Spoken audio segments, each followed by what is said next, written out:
Di Indonesia ini hipertensi ini banyak ya kejadiannya, Dok. Angka kejadiannya itu sekitar 30%. Jadi dari 10 orang 3 tuh hipertensi ya. Merokok itu Indonesia tuh jumlah perokoknya 3 terbesar di dunia ya, Dok. Jadi banyak sekali di Indonesia yang merokok ya. Apa gunanya kita di puncak karir banyak duit terkena stroke gitu ya. Banyaknya terjadi usia 30-an itu banyak sekali kasus yang kita tangani ya. Pada usia produktif yang masih di atas karirnya, puncak karirnya itu terkena stroke gitu kan. Itu kenapa? Mungkin karena lifestyle ya. Lifestyle-nya Gen Z ini sekarang kan udah mulai berubah nih. Jadi memang kerjanya lebih dari 8 jam ya. Dengan mungkin kerjanya banyak online ya. Jadi kurang aktivitas.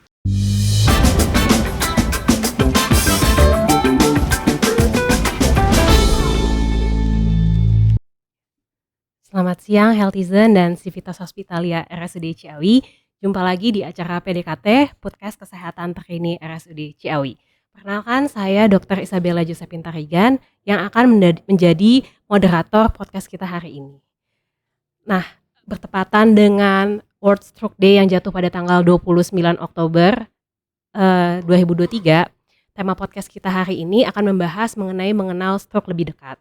Nah, di sini sudah hadir bersama saya 2 orang narasumber yang terpercaya di bidangnya, ada Dr. Lydia Agustina, MSI Med SPS, dan Dr. Ismi Adanisa Hamdani, SPS. Halo dokter, gimana dok? Kabarnya dok? Terima kasih Dr. Bella. Nah, Healthizen, untuk sesi PDKT kita pada hari ini akan sama seperti sesi-sesi sebelumnya, di mana sesi yang pertama akan ada sesi pembacaan materi dan sesi selanjutnya akan ada sesi tanya jawab. Jangan lupa untuk Healthizen mengikuti acara ini sampai akhir, karena setelah sesi pembacaan materi akan ada sesi tanya jawab. Bagi Healthizen yang ingin bertanya, sudah memiliki pertanyaan mengenai materi kita, bisa menuliskan pertanyaan di kolom komentar Instagram maupun di YouTube. Nanti bagi 3 penanya terbaik akan mendapatkan hadiah dari tim RSUD Ciawi. Nah, tanpa berlama-lama lagi, boleh kita mulai dokter untuk materinya hari ini. Oke. Selamat siang Healthizen. Assalamualaikum warahmatullahi wabarakatuh. Kepada seluruh Healthizen dan Civitas Hospitalia RSUD Ciawi, selamat siang. Semoga dalam keadaan sehat dan sejahtera. Untuk dalam menyambut acara World Stroke Day 29 Oktober 2023, tema yang kita bawakan hari ini adalah mengenal stroke lebih dekat. Adapun apa itu stroke? Stroke itu adalah suatu penyakit di mana ditemukan tanda-tanda klinis berkembangnya dengan cepat, baik itu berupa defisit neurologis, baik vokal ataupun global, yang dapat memberat selama 24 jam atau lebih. Dan stroke ini adalah penyebab kematian nomor 2, tanpa ada penyebab lain yang jelas selain gangguan di pembuluh darah otak. Di mana stroke terjadi karena otak tidak mendapatkan pasokan darah yang membawa oksigen, sehingga sel-sel otak ini akan mati. Next. Seberapa sering sih kasus stroke terjadi? Dari data yang terbaru dikatakan bahwa 12,2 juta kasus baru stroke terjadi per tahunnya, di mana timbul kasus baru 1 kasus tiap 3 detiknya. Di mana 1 dari 4 orang akan mengalami stroke. Itu dari sampai tahun 2016 ini ya. Di mana 63% penyakit stroke ini terjadi pada usia kurang dari 70 tahun. Seberapa sering sih kasus stroke ini terjadi? Di mana stroke ini adalah penyebab utama kecacatan atau disabilitas di seluruh dunia nomor 1 dan penyebab kematian kedua di seluruh dunia setelah penyakit kanker. Dan pada akhir-akhir waktu ini kejadian stroke ini meningkat 50% di 17 tahun terakhir. Apa saja sih yang perlu kita ketahui jenis stroke ini? Ada 2 jenis stroke yang terjadi, yaitu stroke sumbatan maupun stroke perdarahan. Itu yang perlu kita ketahui. Healthizen perlu tahu stroke sumbatan ini terjadi karena adanya sumbatan di pembuluh darah otak. Yang kedua adalah stroke perdarahan. Yang penyebab utamanya adalah pecahnya pembuluh darah di otak. Adapun faktor resiko yang dapat menyebabkan terjadinya penyakit stroke ada dua, yaitu yang pertama yang tidak bisa dimodifikasi, yaitu usia yang lebih dari 55 tahun, biasanya terjadi pada jenis kelamin laki-laki lebih sering. Untuk ras itu terutama ras kulit hitam banyak frekuensinya terjadi. Penyebab lainnya adalah genetik, riwayat genetik dan adanya riwayat keluarga dengan stroke sebelumnya ataupun pernah kena stroke atau mengidap stroke sebelumnya. Yang kedua adalah faktor risiko yang dapat dimodifikasi, antara lain yaitu hipertensi atau peningkatan tekanan darah, obesitas atau peningkatan berat badan, kemudian peningkatan kadar gula darah atau diabetes, kemudian pola makan yang buruk, yaitu artinya banyak mengkonsumsi makanan-makanan yang fast food, kemudian peningkatan kolesterol yang tinggi, yang saat ini kita ukur adalah kadar LDL pada kolesterol. Yang selanjutnya adalah adanya gangguan fungsi ginjal. Selain itu, polusi udara juga meningkatkan angka kejadian stroke dan kurangnya aktivitas fisik. Next. Baik, izin saya melanjutkan ya, Dr. Lydia. Jadi tadi kita kan tema sekarang ini adalah mengenal lebih dekat stroke ya. Tadi sudah dijelaskan definisinya. Nah, sebetulnya stroke itu gejalanya apa saja sih, Healthizen? Dikatakan tadi gejala stroke itu adalah setiap gangguan saraf atau defisit neurologis vokal, artinya yang terjadi di satu sisi tubuh atau global atau misalnya seluruh tubuh, misalnya penurunan kesadaran. Tapi untuk singkatnya dari Kemenkes sudah membuat singkatan yang mudah diingat. Apa saja kita sebut dengan segera ke RS. Se-nya itu artinya senyum yang tidak simetris ya. Kemudian bisa juga sulit menelan atau tersedak. Jadi kalau misalnya ada mulutnya mencong, senyumnya tidak simetris, atau kita curiga nih disuruh tersenyum lebar, oh ternyata tidak simetris, nah itu kita curiga stroke. Nah kemudian tersedak ini biasanya kalau pada stroke tersedaknya bila meminum air ya dok ya, kalau lebih sering dibandingkan kalau pada makanan padat. Itu se ya. Kemudian yang kedua ge artinya gerak atau kelemahan motorik, gerakan separuh tubuh terganggu ya. Jadi kalau kita curiga kok agak miring-miring, suruh angkat tangan. Misalnya ada satu jatuh, kakinya suruh angkat, ada jatuh sebelah, nah itu kita curiga stroke. Kemudian ra-nya bicara, gangguan bicara. Bisa berupa bicara pelo, atau bicaranya tidak jelas, atau tidak nyambung. Atau yang kita sebut gangguan bahasa atau afasia, bisa berupa keluar kata-kata tapi tidak bisa dimengerti, atau tidak bisa mengeluarkan kata-kata sama sekali ya, tapi masih mengerti, atau kelihatannya seperti orang bingung, gak ada keluar kata-kata sama sekali, itu gangguan bicara.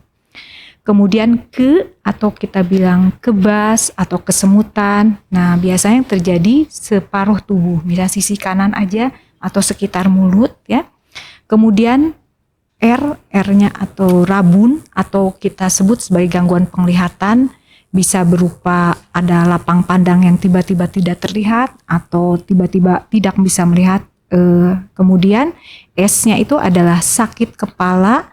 Biasanya jenisnya sakit kepala yang hebat, yang baru pertama kali terjadi atau lebih hebat dari biasanya ya. Dan yang terpenting, kalau stroke itu ada sesuatu yang mendadak. Jadi semua gejala ini terjadinya secara akut atau mendadak. Yang artinya sebelumnya baik-baik saja, masih bisa bekerja, masih beraktivitas, tiba-tiba timbul gejala segera ke RS ini. Nah itu kita harus curiga stroke. Dan berikutnya, apa yang dilakukan? Bila menemukan tanda dan gejala seperti itu pada orang di sekitar kita atau pada kita sendiri, maka yang kita lakukan ada harus segera ke rumah sakit ya. Jadi pada stroke ini kita katakan merupakan suatu kegawat daruratan ya, di mana penanganan yang lebih tepat akan didapatkan di rumah sakit. Ya, next slide. Mengapa? Karena di rumah sakit akan dilakukan pemeriksaan untuk menegakkan diagnosisnya sebetulnya apa dan untuk mendapat tata laksana yang lebih tepat. Ya, next slide. Jadi berikutnya di rumah sakit itu tentu apa saja yang dilakukan. Kita dokter akan melakukan pemeriksaan terhadap pasien ya, dan sebetulnya seberapa cepat sih ke rumah sakitnya ya, apa ke puskesmas dulu atau gimana? Sebetulnya kita untuk sekarang itu dianjurkan untuk semua kasus stroke langsung segera ke rumah sakit. Malah dari Kemenkes membuat panduan dalam 2 jam dianjurkan sudah tiba di rumah sakit ya. Mengapa? Karena untuk stroke jenis tertentu, misalnya stroke sumbatan, ada yang namanya golden period. Jadi pada stroke sumbatan ya, ada pembuluh darah yang tersumbat ya. Kalau ada kriteria tertentu yang bisa kita lakukan tindakan definitif, tindakan yang untuk tepatnya yaitu mengambil sumbatannya, itu bisa dilakukan dalam waktu kurang dari 4,5 jam. Jadi tentunya harus dalam 2 jam atau secepatnya datang ke rumah sakit. Pada seperti ini kita katakan time loss is brain loss. Jadi semakin lama kita ke rumah sakit, semakin banyak sel otak yang mati. Jadi harus secepatnya. Ya, next. Nah, yang terpenting juga selain penanganan, tentu karena stroke itu dampaknya sangat besar kalau udah terjadi. Yang lebih penting adalah mencegah. Ya, mencegah lebih penting daripada mengobati. Ya, lebih penting untuk. Nah, untuk pencegahannya sendiri, Kemenkes juga sebetulnya sudah membuat singkatan yang mudah diingat atau kita katakan sebagai CERDIK ya. CERDIK itu C-nya cek kesehatan secara rutin. Cek kesehatan ini kita tujukan untuk mendeteksi faktor resiko ya dan mengontrol faktor resiko. Seperti tadi dikatakan oleh Dr. Lydia, faktor resiko tuh memang ada yang tidak bisa dimodifikasi seperti usia. Tapi ada juga yang bisa kita modifikasi atau kendalinya tergantung pada kita sendiri ya. Jadi apakah kita memiliki darah tinggi, diabetes, ya, jantung, kolesterol, itu semua harus dicek ya. Jadi makanya check up itu sangat penting. Kemudian E-nya enyahkan asap rokok ya. Kemudian yang bapak-bapak, ibu-ibu yang masih merokok, berhentilah sekarang ya, karena rokok itu sudah terbukti menyebabkan stroke.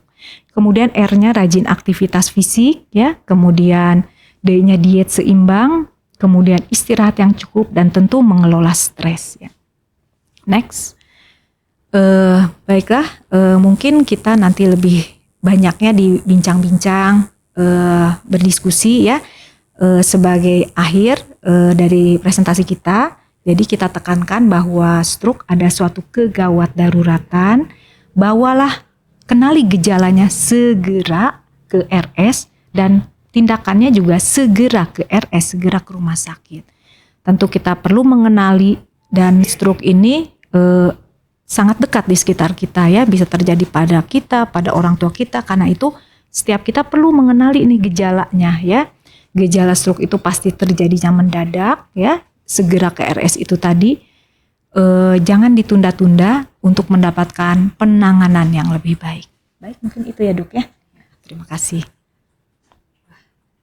Terima kasih Dr. Lydia dan Dr. Isni untuk pemaparan materinya. Ini merupakan informasi baru dan ilmu baru juga untuk kita semua sekalian di rumah ya, Healthizen ya. Oke, sekarang di sini sudah ada beberapa pertanyaan yang muncul nih Dok, baik dari kolom Instagram dan kolom pertanyaan di YouTube. Kita mulai ke sesi pertanyaan ya. Oke, untuk pertanyaan pertama dari Dana_Ilham dari Instagram. Apakah anak kecil bisa terkena stroke sendiri Dok? Kira-kira gimana tuh Dok? Mungkin dari saya dulu. Oke. Terima kasih kepada Dana_Ilham. Untuk pertanyaannya, di mana anak kecil bisa terkena stroke? Sebenarnya anak kecil juga bisa terkena stroke apabila ada faktor resiko di situ yang terjadi. Dimana misalnya itu biasanya resiko dari genetik ya, ada faktor genetik di situ. Kemudian genetik itu artinya ada riwayat orang tua atau kakek neneknya yang terkena stroke sebelumnya, atau apabila adanya kelainan anatomi pembuluh darah otak, itu kelainan bawaan yang baru tercetus saat dia terkena stroke gitu. Jadi baru diketahui. Biasanya gangguan pembuluh darah otak itu seperti aneurisma di pembuluh darah otak atau adanya malvaskularisasi di pembuluh darah otak sehingga pembuluh darahnya itu cepat pecah ataupun tersumbat.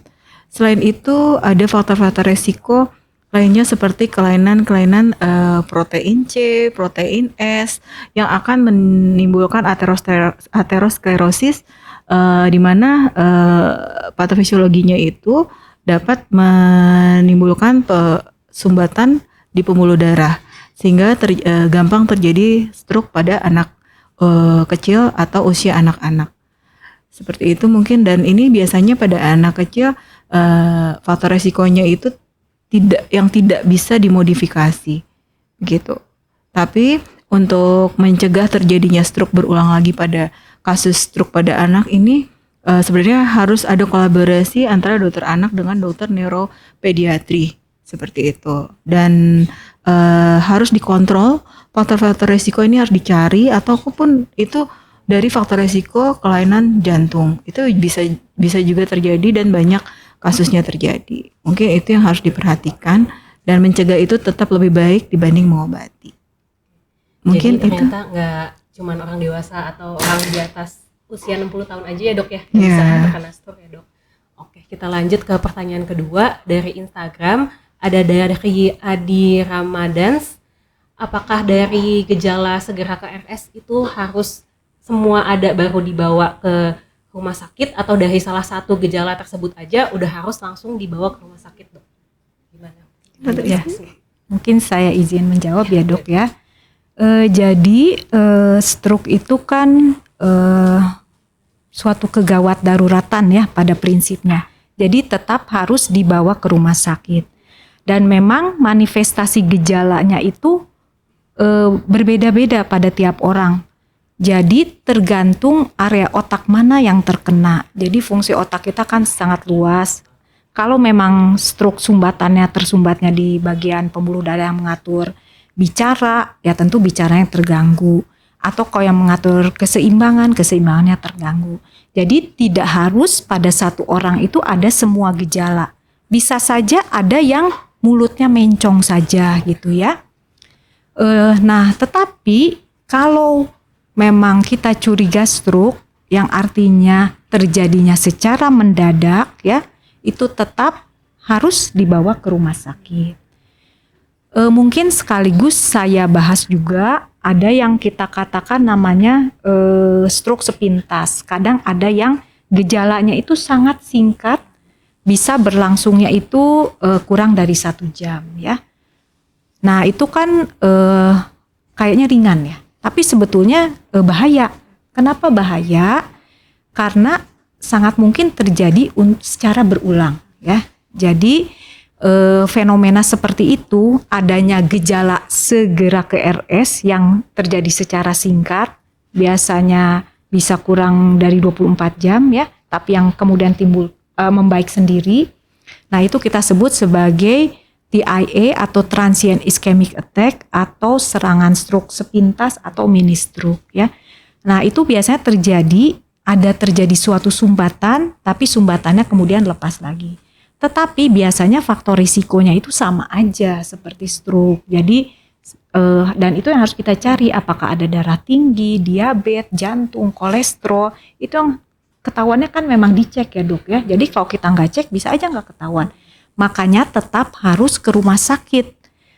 Sayangnya sering sekali pasien itu taunya itu, oh saya udah baru tahu nih ada darah tinggi setelah terjadi stroke. Padahal faktor-faktor resiko itu biasanya sudah lama dok ya.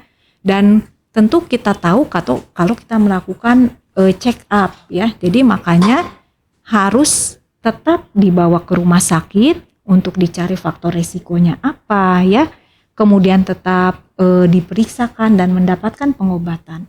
Kalau misalnya tersumbat, baik lagi, tapi tetap ada darah tingginya, dan berapa hari kemudian bisa jadi stroke lagi yang permanen, kan bahaya dok ya. Jadi tetap meskipun ada satu gejala segera ke rumah sakit. Mungkin itu ya dok.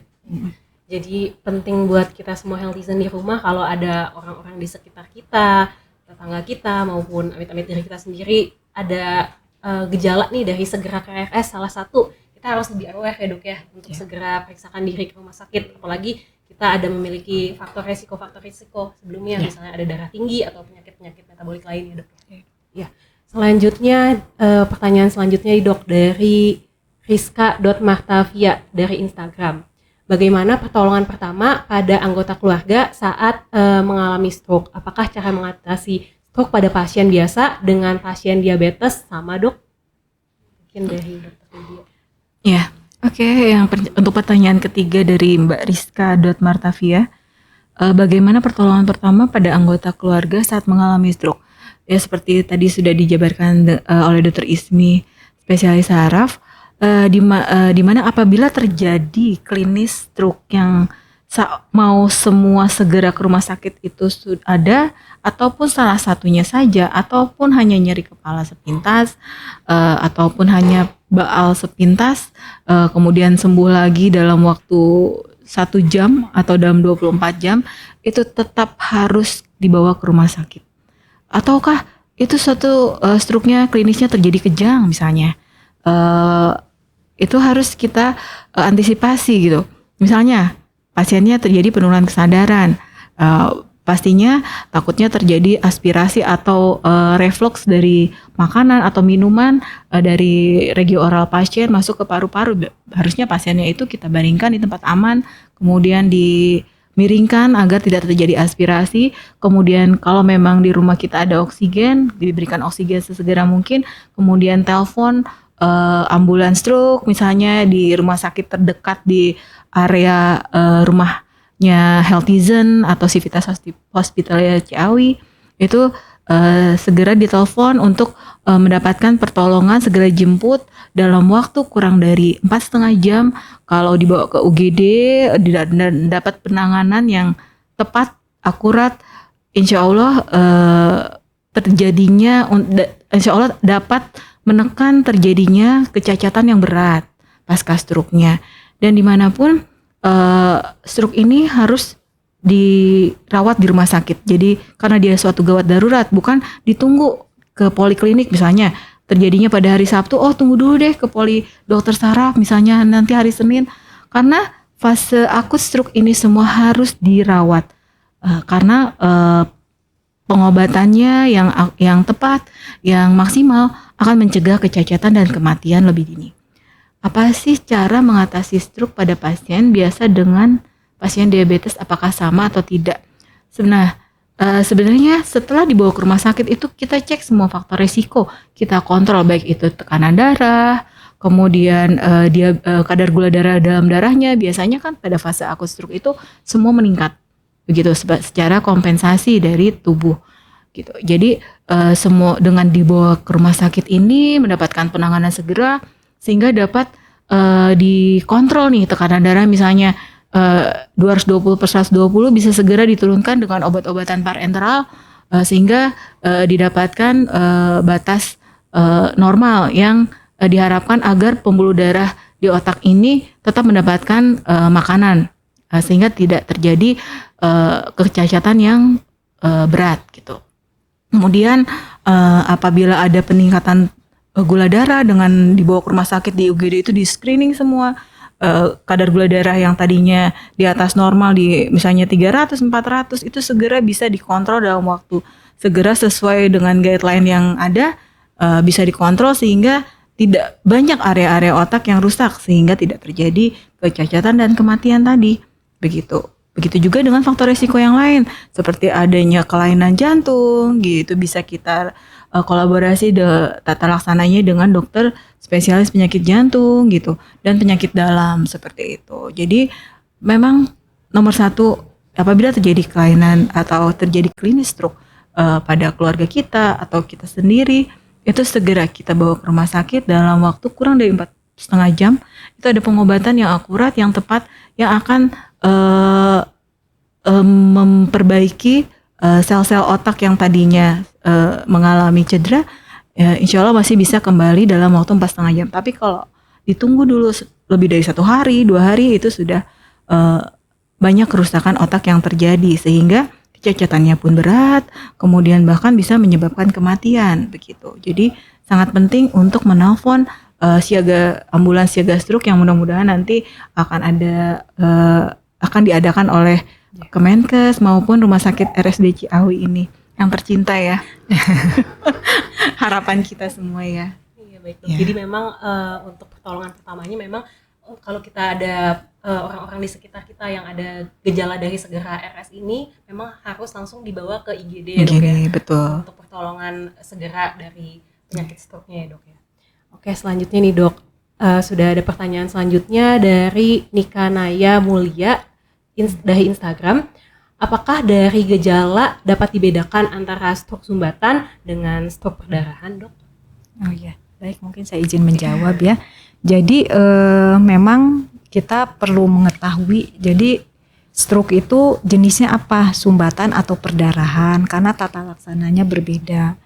Tetapi untuk yang paling tepat membedakan itu memang dengan CT scan ya dok ya. Ada pemeriksaan imaging atau pencitraan yang namanya CT scan, yang tadi juga mungkin ada di slide-nya Dr. Lydia ya. Jadi kalau di situ terlihat kalau pada CT scan-nya ada gambaran yang lebih hitam itu ada sumbatan, kalau yang lebih putih atau hyperdense itu ada perdarahan ya. Jadi memang ada, kalau untuk dokter yang bekerja di tempat yang tidak ada CT scan ya, memang ada skor-skor yang bisa digunakan, tapi ketepatannya itu tidak 100% dok. Jadi tetap disarankan sih merujuk pasien ke tempat yang ada fasilitas CT scan-nya supaya kita bisa membedakan dengan lebih tepat dan tata laksana juga lebih tepat ya.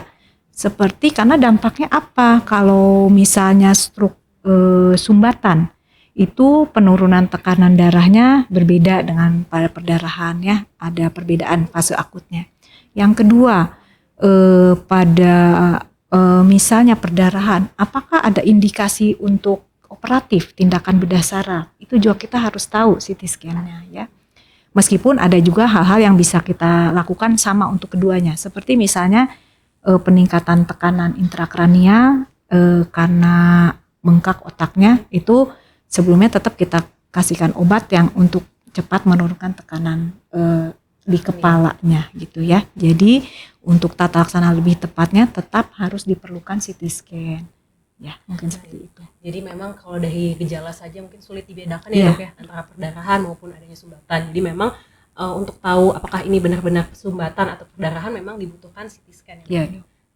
Selanjutnya nih dok, ada pertanyaan dari YouTube dari Sheila. Tindakan apa yang perlu dilakukan untuk menghindari stroke berulang nih dok kira-kira? Ya, saya coba menjawab ya Mbak Sheila dari YouTube. Apa saja sih yang perlu dilakukan untuk menghindari stroke berulang? Itu tadi, penyebab stroke-nya kita harus tahu ya. Jadi kan tadi ada penyebab yang bisa dikendalikan dan faktor risiko yang tidak bisa dikendalikan. Tentunya apabila sudah pernah kena stroke pertama, itu harus mencegah berulangnya kembali kejadian stroke yang kedua dan seterusnya, yaitu dengan mengontrol faktor risiko tadi seperti sudah disebutkan sebelumnya, yaitu yang paling pertama adalah mengontrol tekanan darah. Jadi kalau memang punya faktor risiko hipertensi, baiknya dilakukan pengukuran tekanan darah secara tiap hari, misalnya setiap pagi bangun tidur pagi, kemudian di rata-rata memang kalau memang ada hipertensi tadi harus rutin minum obat. Jadi minum obat hipertensi rutin, tidak sewaktu-waktu saat nyeri kepala saja seperti biasanya ya pasien-pasien kita sudah tahu punya hipertensi tapi hanya tahu saja, punya alat pengukur hipertensi tapi cukup tahu saja, tidak mengkonsumsi obat-obatan karena takut ginjalnya rusak. Padahal dengan hipertensi yang tidak dikontrol ini artinya tidak minum obat rutin, tidak mengurangi kadar garam dalam makanan misalnya, dari makan makanan yang tadi makanan cepat saji atau bahkan Indomie ya. Tadi Indomie ini kan memang mie-nya orang Indonesia gitu loh, yang kadar asinnya wow sangat tinggi gitu dan memang rasanya sangat-sangat enak ya. Itu banyak sekali tiap hari bahkan orang makan Indomie gitu ya. Nah, itu salah satu penyebab naiknya tensi pada orang-orang yang punya faktor risiko hipertensi. Jadi harus dikontrol hipertensinya itu, harus tekanan darah di bawah 140/90 itu yang terkontrol. Kalau tekanan darah Anda di atas 140/90 itu berarti tidak terkontrol. Apakah dari dietnya itu masih nakal ataupun dari obat-obatannya masih dosisnya kurang, ataukah dari faktor resiko stresnya, karena stres ini akan meningkatkan kadar tensi dalam darah kita. Kemudian untuk mencegah stroke berulangnya ini kembali, kontrol juga diabetes kalau yang punya gangguan atau faktor resiko kadar gula tinggi dalam darah dengan minum obat-obatan ataupun kontrol rutin ke dokter spesialis penyakit dalam setiap bulannya, karena kadar gula darah ini nomor 2 penyebab stroke setelah hipertensi. Nah, ini dengan mengurangi makan makanan yang mengandung karbo dan gula. Ya, karbo ini bisa dari tepung-tepungan, dari nasi. Kita makan nasi setiap hari. Sebenarnya itu salah satu penyumbang terbesar kadar gula dalam darah kita orang Indonesia ya, dibanding orang luar. Jadi baiknya makannya nasi merah ataupun diganti. Misalnya makan paginya dengan kentang ataupun protein saja, makan siangnya saja yang makan berat seperti nasi atau karbohidrat yang lainnya. Bahkan mie ayam itu sebenarnya penyumbang kadar gula terbesar juga gitu kan, karena itu makanan sehari-hari kita ya. Selain itu yang punya faktor risiko penyakit jantung itu harus kontrol ya, rutin ya ke dokter spesialis penyakit jantung. Kemudian minum obat-obatannya tidak di skip ya, dan kemudian yang obesitas, nah itu harus mengurangi berat badannya sesuai dengan berat badan ideal misalnya, karena itu salah satu penyebab stroke juga yang bisa kita kendalikan sehingga kita mencegah stroke berulang. Selain itu mungkin dokter ini mau menambahkan? Ya, jadi untuk pencegahan ya dok ya. Jadi kalau stroke itu kalau sudah terjadi itu kita prihatin sekali ya dok ya. Karena memang lebih banyak sih pada usia tua. Tapi sebetulnya usia muda pun bisa ya. Dan stroke itu tadi kan dikatakan menyebabkan kematian pembunuh nomor 1 dok di Indonesia saat ini, sehingga Menkes memberi warning, dan penyebab kecacatan nomor 1 juga ya. Jadi menyedihkan sekali gitu ya dok ya. Kalau terjadi kecacatan misalnya pada usia tua, jadi harus bergantung pada orang dibantu. Pada usia muda kesian sekali karena misalnya dia tulang punggung keluarga yang harusnya usia produktif menjadi tidak bisa bekerja atau menghasilkan uang sebagaimana mestinya gitu ya. Itu dampaknya itu banyak sekali ya dok ya. Nah tapi kabar baiknya sebetulnya 90% itu stroke itu bisa dicegah ya, asal kita tahu ya. Nah pencegahannya itu seperti apa? Jadi tadi kembali ke stroke itu ada faktor yang bisa dimodifikasi, ada juga yang tidak bisa dimodifikasi ya. Nah jadi kalau yang gak bisa dimodifikasi kan kita emang gak bisa ngapa-ngapain ya. Jadi kita fokusnya ke yang bisa dimodifikasi ya. Kita harus berusaha mengubah pola hidup kita ya. Apa saja yang dicegah. Jadi pertama ya kita harus mengenal diri kita itu ada faktor resikonya. Tadi sudah dijelaskan oleh Dr. Lydia ya. Apakah kita ada hipertensi, diabetes, jantung, kolesterol ya. Di Indonesia ini hipertensi ini banyak ya kejadiannya dok. Angka kejadiannya itu sekitar 30%. Jadi dari 10 orang 3 itu hipertensi ya. Dan hanya separuhnya kayaknya yang terkontrol dan mendapat pengobatan ya. Jadi ya itu yang menyebabkan angka kejadian stroke juga tinggi gitu ya. Jadi mungkin untuk di sekitar kita harus rajin mengecek ya. Kita sendiri mengecek kita ada darah tinggi atau tidak. kalau memang sudah ada darah tingginya harus terkontrol ya, artinya bagaimana caranya ya, harus bagus angka tekanan darahnya, karena kalau angka yang tinggi itu merusak ke tubuh ya. Dan memang pengobatan darah tinggi itu kita katakan seumur hidup ya, begitu pula pengobatan diabetes, jantung juga ya, kolesterol. Jadi itulah pentingnya check up ya, medical check up ya. Kemudian betul juga faktor pola hidup juga sangat ini ya, sangat penting ya. Merokok itu Indonesia tuh jumlah perokoknya 3 terbesar di dunia ya dok. Jadi banyak sekali di Indonesia yang merokok ya. Karena harga rokoknya murah Iya. di Indonesia ya. Padahal merokok tuh sudah terbukti menyebabkan stroke ya. Kemudian obesitas juga ya. Jadi angka obesitas juga tinggi ya dok di Indonesia ya. Nah kemudian dari pola makan juga ya. Jadi intinya memang sesuatu yang apa ya, kita katakan menyeramkan, tapi sebetulnya sebagian besar itu bisa kita cegah asal kita mau berusaha ya. Jadi makanya kita harus mengenal untuk mengetahui cara mencegahnya itu apa, dan memang kita harus mengubah mindset kita ya. Jadi kita harus berinvestasi. Investasi itu bukan duit aja loh. Kesehatan investasi ya, itu kesehatan yang utama. Karena apa kesehatan gunanya? itu mahal ya. Mahal, betul sekali.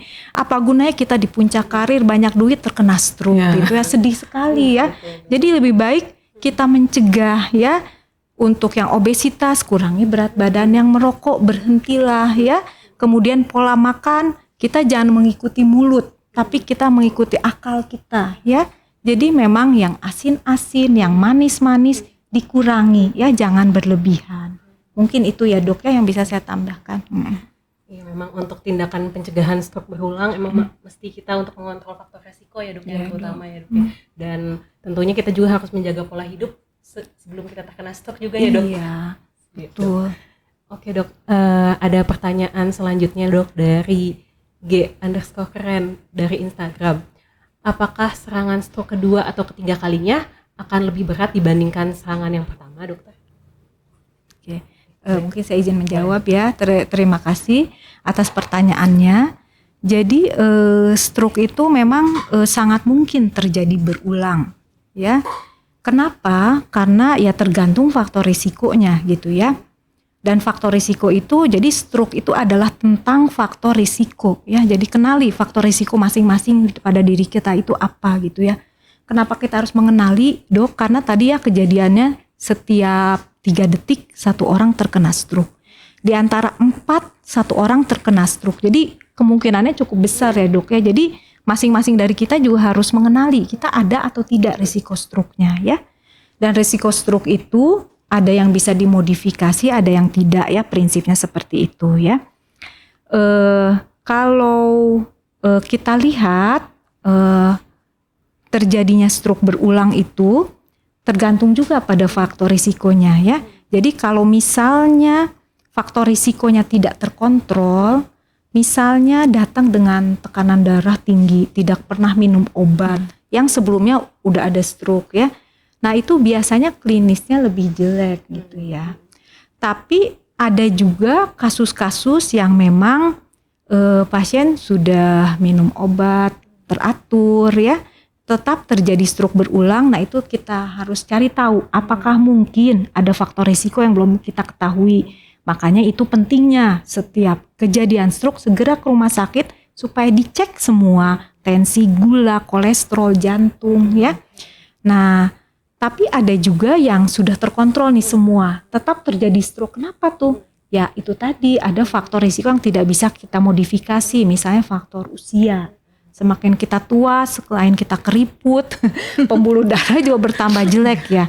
Tetapi biasanya kalau yang faktor risikonya terkontrol, biasanya outcome atau keluarannya itu lebih bagus, pemulihannya lebih cepat.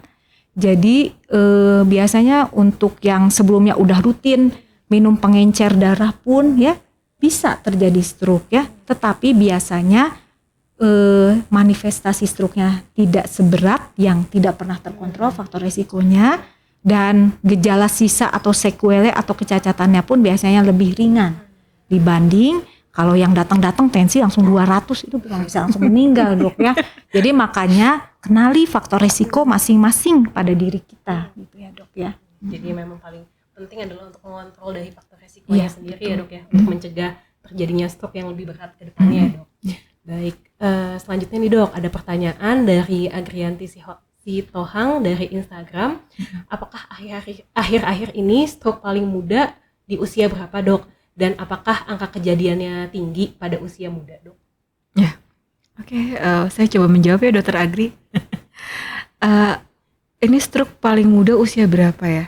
Kalau dari literatur sih banyaknya angka kejadiannya itu di usia kurang dari 55 tahun ya.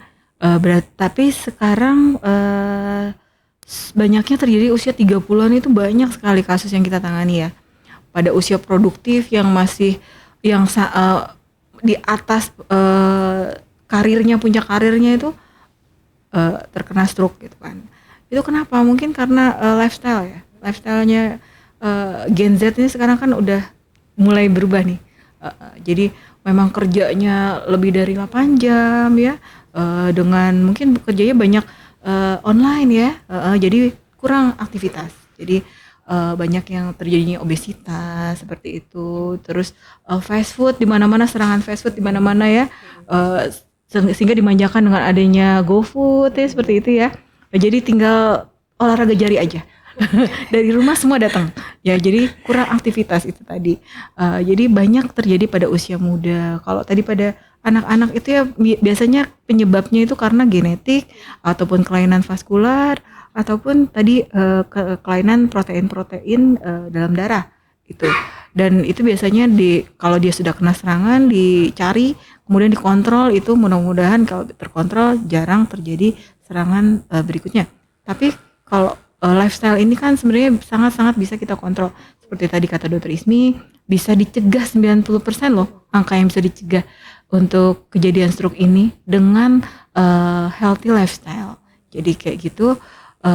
Kita juga harus hati-hati ya, kita harus membaca diri kita harus check up rutin, bukan cuma check up aja tapi diobatin gitu kalau memang sudah ada faktor risiko yang diketahui gitu. Jangan males ke rumah sakit, jangan ke rumah sakit kalau sudah berat. Dan biasanya usia-usia muda ini terjadi serangan stroke sumbatan misalnya itu banyaknya dari kasus kardio, justru dari adanya kelainan jantung, seperti misalnya kelainan aritmia atau pompa jantungnya, karena memang secara anatomi mungkin ada kelainan tapi selama ini dirasa-rasa kok masih muda kok lemes ya gitu, suka nyeri-nyeri dada dikira masuk angin biasa seperti itu memang harus dikontrol rutin dan memang obatnya harus terus umur hidup ya dok ya. Jadi nggak bisa di skip seperti itu. Atau males ya, udah ngerasa enakan, sugesti. Banyak pasien-pasien yang sudah sugesti, udah enakan ya, udah pernah kena stroke pertama misalnya, terus sudah berobat rutin 3 bulan ringan, dimana stroke pertama itu biasanya 95% itu hasilnya itu keluarannya itu baik tanpa ada gejala sisa yang signifikan ya. Jadi ngerasa dirinya sembuh sempurna gitu, padahal akan ada serangan-serangan selanjutnya apabila faktor risikonya tadi tidak dikontrol. Jadi banyak yang sudah 3 bulan, sudah malas, ngapain sih minum obat, nanti ginjal saya rusak. Itu stigma-stigma seperti itu yang masih banyak terjadi di masyarakat. Dan sepertinya orang Indonesia ini lebih senang minum obat herbal. Ya, karena obat dokter tuh banyak sekali ya. Faktor risiko misalnya ada faktor risiko 5. Dengan pengencer darah tadi 6 obatnya. Aduh, saya minum obat 6 seumur hidup, nanti ginjal saya rusak. Dan serangan-serangan tadi promosi herbal di radio dan tidak ada kontrol di sini ya dari pemerintah, sehingga orang-orang itu pasien-pasien itu lebih senang mencari alternatif. Jadi lebih suka yang alternatif herbal, padahal dari evidence base-nya, penelitiannya juga belum terbukti begitu ya. Masa satu obat bisa untuk semua penyakit, itu kan perlu dipertanyakan seperti itu ya. Jadi pinter-pinterlah Healthizen dan Civitas Hospitalia RSUD Ciawi ini, kita harus lebih kritis, lebih pintar dalam menyaring info-info yang beredar di sosial media seperti itu ya. Jadi sebaiknya kalau mau mengkonsumsi obat-obat herbal itu tanyakan dulu kepada kami misalnya orang medis, ya apakah ini diperbolehkan dikonsumsi ataukah tidak, ataukah sudah ada dasar penelitiannya. Kalaupun memang itu dasar penelitiannya sudah ada dan memang di seluruh dunia itu sudah ada guideline-nya, pasti akan kita berikan kepada pasien-pasien kita agar agar terjadi perbaikan klinis yang signifikan yang akan meringankan beban kecacatan ataupun mencegah kematian, begitu ya. Mungkin Dokter Ismi mau nambahin atau gimana, atau Dokter? Udah cukup dok. Ya, baik, jadi memang efek dari pola gaya hidup zaman sekarang membuat usia dari penderita stroke sendiri jadi makin muda ya, Dok, muda. ya. Dan memang obat-obatan yang banyak ini pasti udah dari berdasarkan guideline terbaru ya dok. Ya, Jadi betul. memang pasti sudah sesuai dengan keadaan yang dibutuhkan oleh pasien tersebut ya dok. Iya betul sekali dok. Siap. Untuk selanjutnya nih dok, ada pertanyaan selanjutnya dari Vina MRSL dari Instagram. Apakah pasien dengan stroke dapat disertai dengan gejala penurunan daya ingat dok? Oke. Dokter Ismi boleh dok. Baik, terima kasih. Saya izin menjawab ya untuk Vina. Gejala penurunan daya ingat itu memang salah satu gejala otak ya. Nah, tapi biasanya harus kita evaluasi juga ya. Kalau terjadinya stroke itu kan sesuatu yang terjadi mendadak. Memang ada juga yang tiba-tiba blank, lupa, tidak bisa ingat apa-apa sama sekali gitu ya. Nah, itu bisa sebagai salah satu gejala stroke ya. Tetapi kalau terjadinya tidak mendadak ya, misalnya pelan-pelan tambah berat, itu juga tetap harus diperiksakan juga ya, gitu ya. Kemudian gangguan daya ingat itu juga bisa sebagai suatu gejala sisa stroke ya. Jadi ada kasus-kasus kalau stroke itu kan ada yang sifatnya menyerang ke pembuluh darah besar ya, atau juga yang menyerang ke pembuluh darah kecil yang kadang pada gejala awalnya itu tidak berat, misalnya pasien mencong aja atau pelo aja, tapi dari CT scan-nya terlihat sumbatan ya. Nah, kalau udah ada bukti objektif seperti itu, meskipun klinis atau gejalanya udah perbaikan ya, itu kan tapi tetap sebagai suatu stroke ya, sumbatan ya. Jadi istilah pencegahan ini bukan hanya untuk mencegah jangan terjadi stroke aja, tapi mencegah jangan sampai terjadi stroke berulang. Kalau mencegah jangan sampai terjadi stroke itu kita sebut sebagai prevensi primer ya. Tapi pada orang yang stroke sudah terjadi stroke berikutnya, kita jangan sampai terjadi stroke berikutnya kita katakan sebagai prevensi stroke sekunder ya. Kenapa? Karena kalau misalnya kita biarkan tekanan darahnya tinggi terus, titik-titik sumbatannya bertambah banyak ya, itu atau yang kita sebut sebagai infak atau sumbatan lakuner kecil tapi banyak. Nah, itu sering gejala sisanya itu menjadi suatu gangguan daya ingat yang berujung pada suatu demensia gitu ya. Jadi makanya jangan sepelekan kalau kita pernah mengalami stroke, tetap rutin kontrol. Kalau ada anjuran dari dokter obat apa saja tetap diikutin, karena kita mencegah jangan sampai terjadi stroke berikutnya, jangan sampai atau mengurangi kemungkinan terjadinya demensia atau penurunan daya ingat seperti itu. Jadi memang untuk penurunan daya ingat sendiri yang akut bisa merupakan gejala stroke dan Betul, memang atau gejala sisa dari stroke ya dok. Ya, dok. Oke, selanjutnya dok ada pertanyaan dari atex_fauzi dari Instagram. Apakah penderita epilepsi berpotensi terkena stroke otak dok? Di mana kadang sebagai penderita epilepsi sering mengalami lupa untuk hal-hal kecil. Boleh dijawab dari Dokter Lydia dok? Ya, oke. Terima kasih Mas Atek_Fauzi. Di sini kita harus bisa membedakan antara epilepsi dengan stroke. Jadi ini suatu penyakit yang berbeda ya Mas Atek ya. Gitu. Jadi kalau stroke ini kan kejadiannya kegangguan pembuluh darah sama-sama di otak. Tapi kalau epilepsi ini gangguan kelistrikan di otak. Jadi Sebenarnya pada pasien epilepsi ini terjadi lupa-lupa hal kecil ini karena terjadi gangguan secara ini gangguan kelistrikan di otak sehingga menimbulkan suatu klinis kejang atau seizure itu yang akan membuat spasme, yang akan membuat aliran darah ke otak saat kejang itu terhenti gitu. Jadi saat terjadinya suatu kejang, aliran oksigen atau aliran darah ke otak itu berkurang sehingga terjadi sel-sel otak itu tidak mendapat makanan. Artinya banyak sel-sel otak ini yang akan rusak, yang akan membuat gangguan di daya ingat, terutama daya ingat jangka pendek seperti itu. Sedangkan untuk kasus-kasus stroke atau gangguan pembuluh darah otak itu, baik itu stroke-nya tipe yang sumbatan maupun tipe yang perdarahan, itu terjadi karena gangguan pembuluh darah. Jadi terjadi sumbatan misalnya di otak sebelah kiri misalnya, terjadi sumbatan di otak sebelah kiri sehingga terjadi lumpuh pada anggota gerak kanan.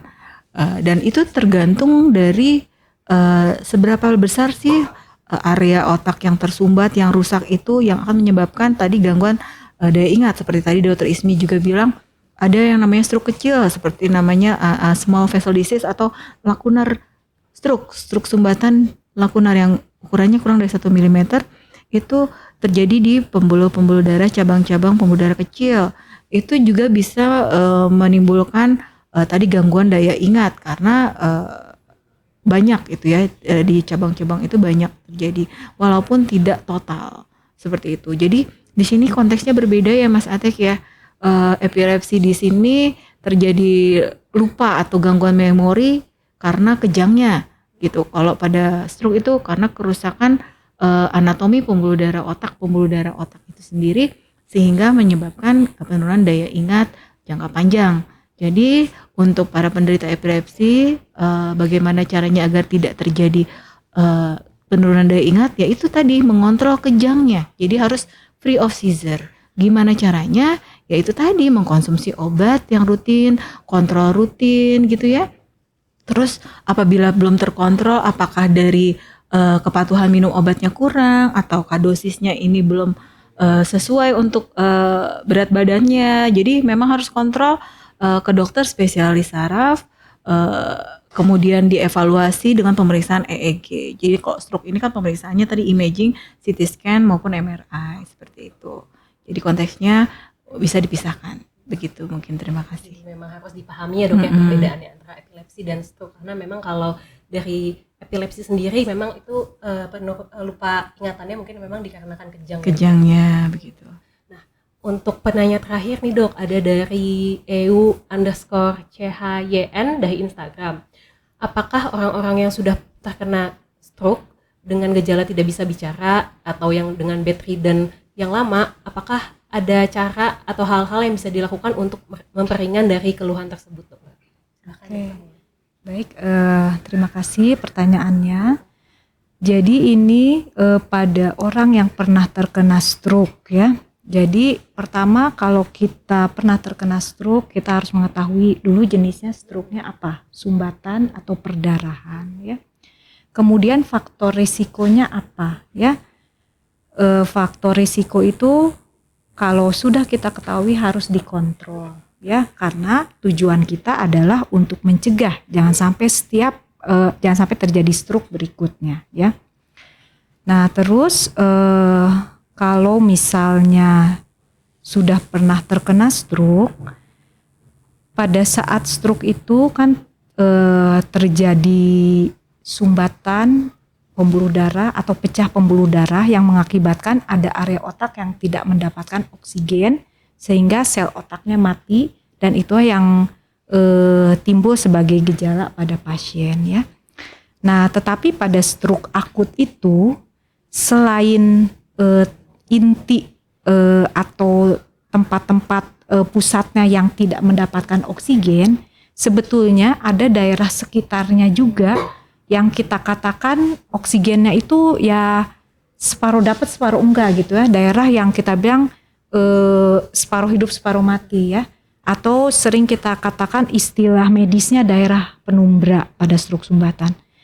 Nah, itulah yang target yang kita selamatkan pada serangan stroke akut sehingga harus pasiennya segera dibawa ke rumah sakit ya. Nah, setelah mendapatkan perawatan, pasien mungkin pulang dan pada kasus ini ada gejala sisa ya. Gejala sisa itu artinya ada sel otak yang sudah terlanjur mati ya. Nah, tetapi sebetulnya otak kita itu ada yang namanya plastisitas atau kemampuan untuk belajar. Artinya di daerah inti atau pusatnya yang sudah mati itu kita bisa melakukan sesuatu untuk melatih daerah-daerah sekitarnya untuk membantu sel-sel otak yang di tengah-tengah itu yang sudah mati ya. Nah, membantunya itu dengan apa? Banyak cara. Pertama dengan kontrol faktor risiko, tensi, gula, kolesterol jangan sampai naik lagi, jantung terkontrol. Yang kedua, kita bisa memberikan vitamin otak ya. Yang ketiga, kita bisa melakukan fisioterapi sesuai dengan gangguan yang dihadapi. Misalnya gangguan gerakan, kita lakukan latihan gerak atau motorik. Gangguan bicara, ada terapi bicara ya, seperti itu ya. Dan periode pemulihan stroke, pasca stroke itu paling bagus dicapai dalam sesudah stroke sampai 3 atau 6 bulan. Artinya kalau sesudah serangan stroke itu sampai 6 bulan itu justru harus dikencengin nih, dirutinin nih dok, latihan fisioterapinya, kontrolnya. Mungkin kalau kita mau memberikan vitamin saraf secara maksimal dalam periode-periode itu dok. Karena memang kalau sudah di atas 6 bulan bisa juga ada pemulihan, cuma lebih lambat dan pemulihannya tidak semaksimal kalau dalam 6 bulan awal gitu ya.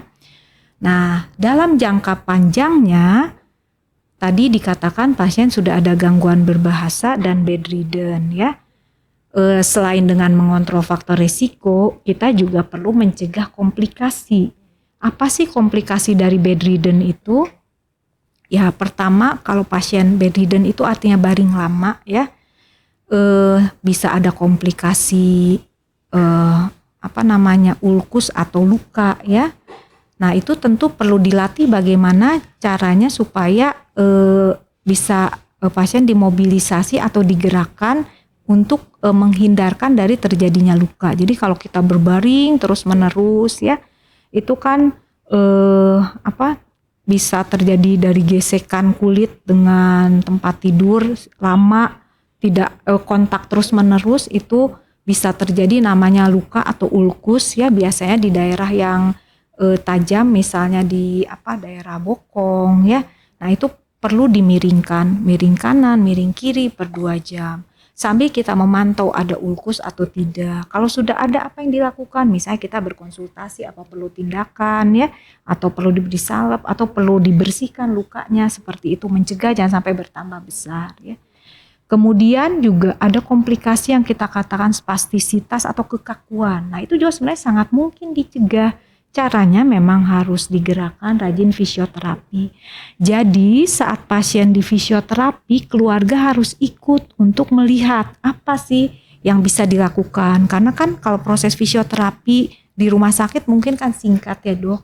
Tapi sebetulnya keluarga yang berperan untuk melatih di rumah untuk supaya jangan sampai terjadi kekakuan ya.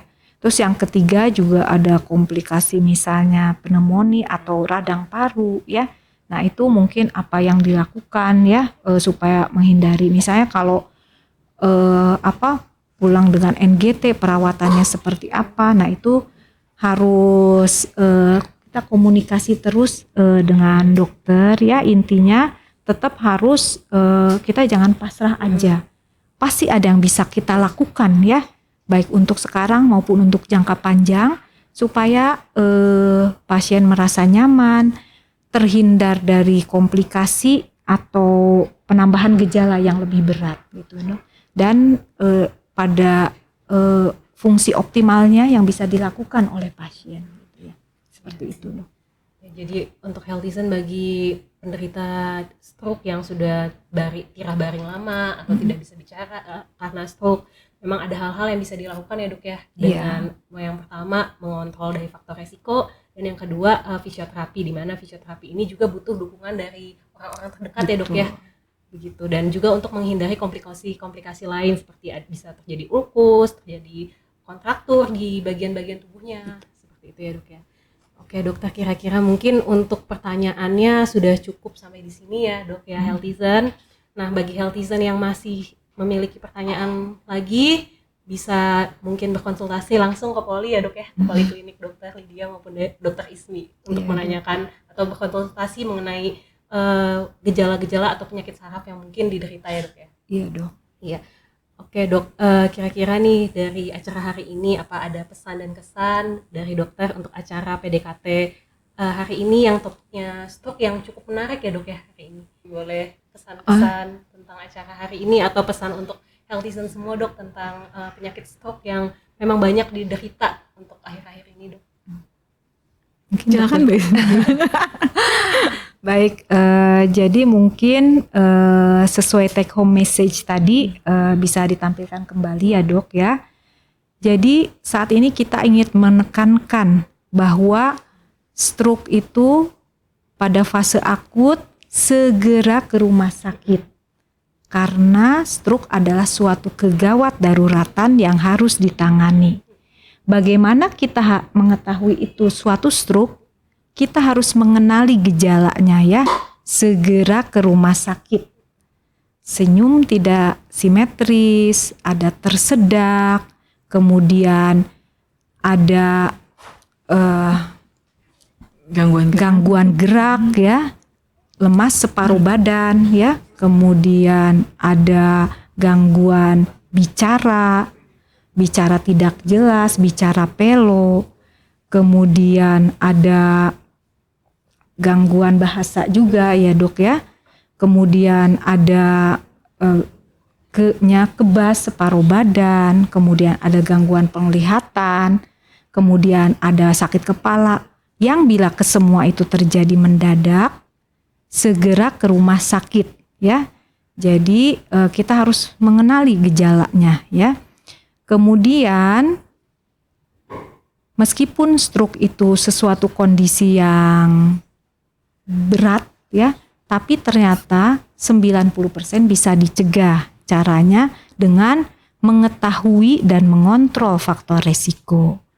Jadi untuk yang belum terkena stroke, mari kita lebih sayang terhadap diri kita, terhadap orang sekitar kita. Kenali faktor resiko masing-masing. Bila ada, jangan kecil hati ya dok, justru masih ada waktu untuk mengontrol.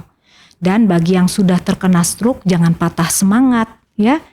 Tetap bisa melakukan sesuatu mencegah stroke berikutnya, dan kita melakukan hal-hal yang bisa kita lakukan seoptimal mungkin ya. Intinya tetap kontrol ke rumah sakit ya. Silakan mungkin dari Dr. Lydia. Ya tadi mungkin hanya menambahkan, karena stroke ini gawat darurat, segera tadi ke rumah sakit ya. Karena penanganan yang cepat, tepat, akurat, dan tata laksana yang baik, jadi yang adanya hanya di rumah sakit nih, Healthizen, akan mencegah kecacatan yang berat dan mencegah kematian. Begitu jadi. Terima kasih. Terima kasih dokter untuk pembahasan yang sungguh luar biasa di hari ini ya dok ya. Oke, baik.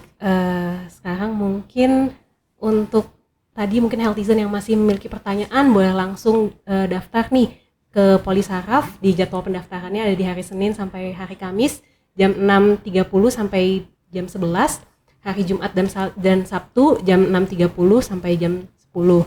Dan untuk Polisaraf, Poli Dr. Lydia ada di hari Rabu dan Jumat.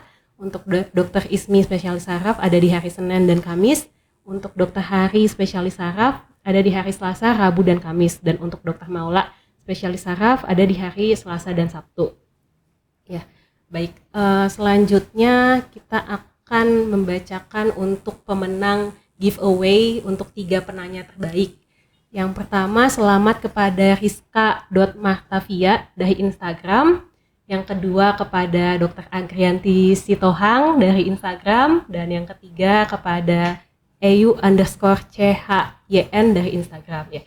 Selamat kepada para pemenang. Untuk hadiah dan merchandise-nya silakan menghubungi admin untuk teknis dari pengiriman hadiahnya.